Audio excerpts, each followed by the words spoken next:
In under a year following the most devastating mass shooting in Finnish peacetime history, where Pekka-Eric Auvinen claimed the lives of 8 Jokela High School students, the country was shaken by an even more lethal incident. At the beginning of a new academic year, at the Kauhayoki School of Hospitality in Western Finland, a hospitality management student named Matti Saari entered the school and carried out what would go on to be the deadliest mass shooting in Finnish history. Despite chilling warning signs and disturbing YouTube videos posted by Saari that caught the attention of the police, efforts to help this young man would arrive all too late and came at the cost of multiple lives. This is the story of Matti Saari.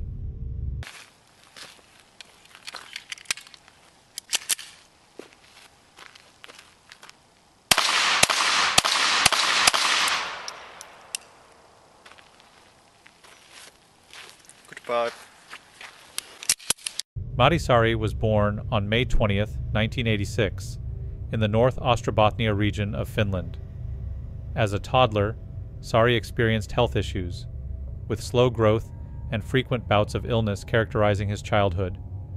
He also had several hospitalizations before starting school, though the reasons for these are not known.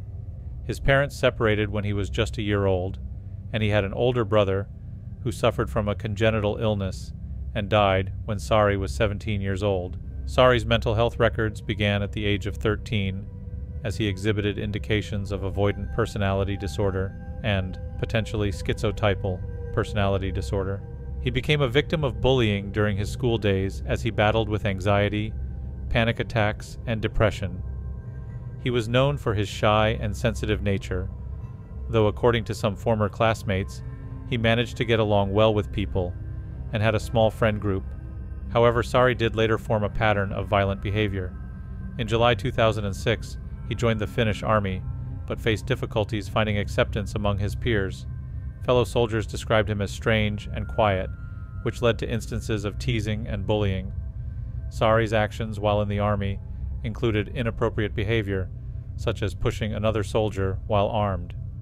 His physical test scores were low, and he continued constantly battling depression, suicidal thoughts, and anxiety.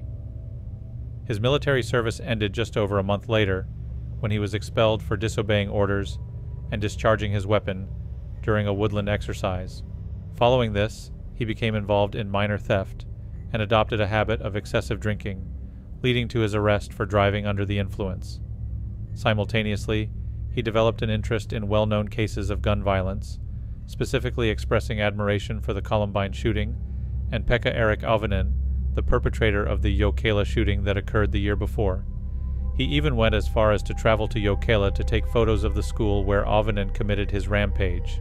He also bought guns from the same company that Auvinen bought his guns from, and, like Auvinen, he not only shot people, but set fires in the school. On the day of his attack, Auvinen wore a shirt that said, "Humanity is overrated."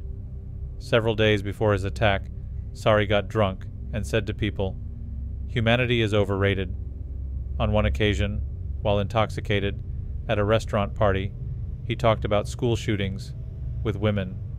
When the women rejected him, he stated, quote, "You'll be sorry." When an employee from the restaurant intervened, Saari allegedly avoided eye contact and remained unresponsive to the employee. In a separate instance, during a meeting with a nurse specialist regarding his depression, he reportedly maintained a lack of eye contact with her as well. During the summer of 2008, an incident occurred on a ship where Saari was confined due to his violent behavior toward a friend. His friends noticed a change in his behavior. Some friends attributed it to 2 years before the incident, while others placed it 2 months prior. While some perceived Saari as a typical young man, others deemed him abnormal. His own father became disturbed by Saari's behavior and feared he might be a danger to himself and others. His father, however, was not able to put his finger on what was concerning him. Shortly before the attack, a brief relationship with a girlfriend ended. Several acquaintances of his were also killed in a car accident. The impact of the deaths on Saari is not known, but he reportedly commented that the breakup with his girlfriend would result in depression. In the weeks leading to the shooting, Saari uploaded multiple videos on YouTube using the username Wumpscut86, showing him firing a handgun at a local shooting range. Among the favorites on his YouTube account was footage of the Columbine High School massacre. An anonymous tip-off on the Friday before the shooting informed Finnish police about the YouTube videos. On the day before the shooting, the police interviewed Saari and conducted a search at his home, but found no grounds for arrest, as he possessed a temporary weapons permit. In August 2008, Saari had acquired a license for a .22 caliber pistol. The police confirmed that Saari had no criminal record. Additionally, Saari posted a video on a Finnish social networking site where he pointed a gun at the camera, said, quote, "You will die next," in English, and fired 4 shots toward the camera. This video was not accessible to the police during their questioning of Saari.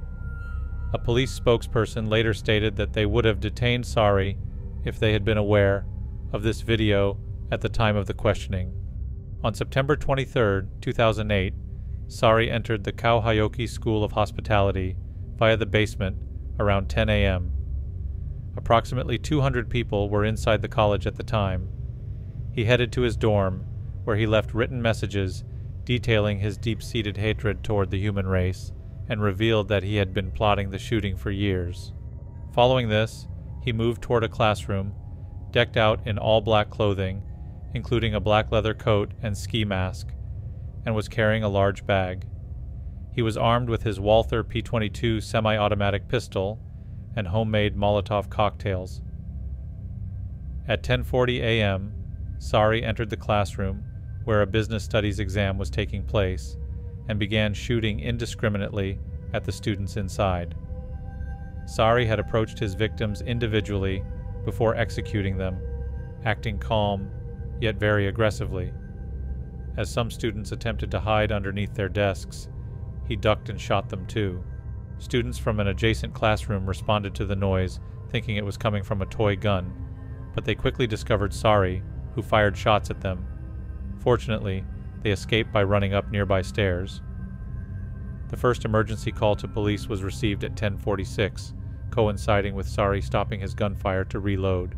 According to eyewitnesses, the teacher tried to prevent his return to the classroom, but Saari tragically shot and killed him.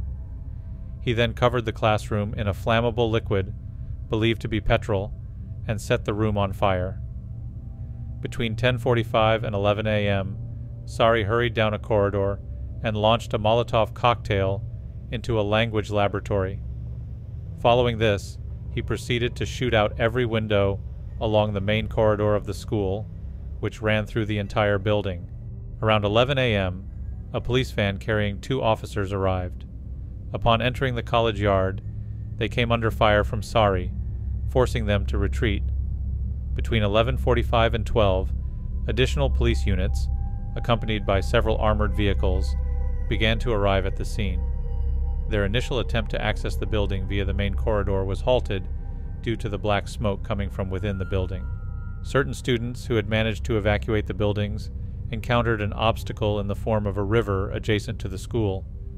Despite this, some found refuge by using rowing boats for their escape. Firefighters successfully extinguished the fires, causing no significant damage to the school. Saari lingered on the school grounds for a while after the evacuation. 2 days after the shooting, Saari's friend, named Rauno, disclosed that at 11:53 he received a call from Saari wherein he confessed to carrying out the shooting. Saari reportedly spoke to Rauno in a composed manner, expressing his desire to say goodbye. Police discovered him alive at 12:13, having inflicted a gunshot wound to his head. He was transported to Tampere University Hospital, where medical attention was provided for the injury.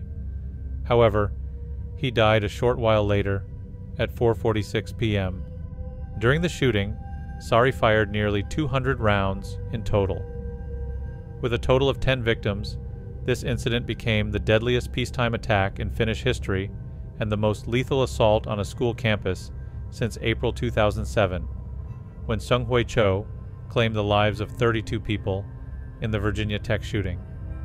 9 individuals passed away in the exam room, while the 10th victim died in the hallway. 11 people were wounded, including a 21-year-old student who sustained serious head injuries but survived. The fire inflicted damage on some victims' bodies, complicating the identification process. 8 of the victims were female students, 1 was a male student, and 1 was a male staff member. The students who lost their lives were all in their 20s, while the teacher was in his 50s. All the victims were classmates of Saari, and it was later discovered that the sole male student victim was a close friend of Saari's. Throughout their investigation, police stated that despite most victims being female, the motive did not appear to stem from a hatred of women. A friend of Saari revealed that roughly 18 months earlier, Saari had messaged him, detailing his intention to carry out a school shooting the following day. Saari reportedly downplayed the seriousness of executing the threat. Finnish authorities also explored the possibility of a copycat element, discovering that both Saari and Pekka-Eric Auvinen had purchased their firearms from the same store. Both had also taken photos of themselves in similar poses and shared videos related to school shootings on YouTube and the Finnish social networking site IRC Galleria. By March 2009, the police had ruled out any contact with Auvinen, affirming that he acted alone. Throughout the investigation, 200 people were interviewed, none of whom claimed knowledge of Saari's plans. While no direct connection between Auvinen and Saari was established, it is evident that Saari drew inspiration from the Jokela shooting, given the striking similarities between the two incidents. Saari is known to have even adopted a dressing and behavioral style similar to Auvinen in the period between the two shootings. Authorities stated their belief that the videos attributed to Saari were likely filmed by another individual, and efforts were underway to identify this person. The chief investigator of the case believed that the cameraman might have been the friend of Saari, who was murdered. Interior Minister Anne Holmlund declared an inquiry into the police's actions. Police Commissioner Mikko Patero asserted that Finnish law enforcement would enhance their surveillance of YouTube and other social networking platforms. When questioned about the potential recurrence of similar attacks, he replied, quote, "I fear it's sadly possible." The Finnish police came under investigation for their inability to prevent the shooting, especially since they had questioned him less than 24 hours before it happened. The officer who conducted the interrogation faced suspension in 2009. The Kauhayoki shooting, like many others, raises awareness about the importance of taking warning signs seriously. By paying attention to those signals and addressing mental health concerns promptly, tragedies of this nature might be prevented. Our thoughts go out to the victims and their families. If you enjoyed the video, make sure to leave a like and subscribe to the channel for more videos like this in the future. Thank you for watching.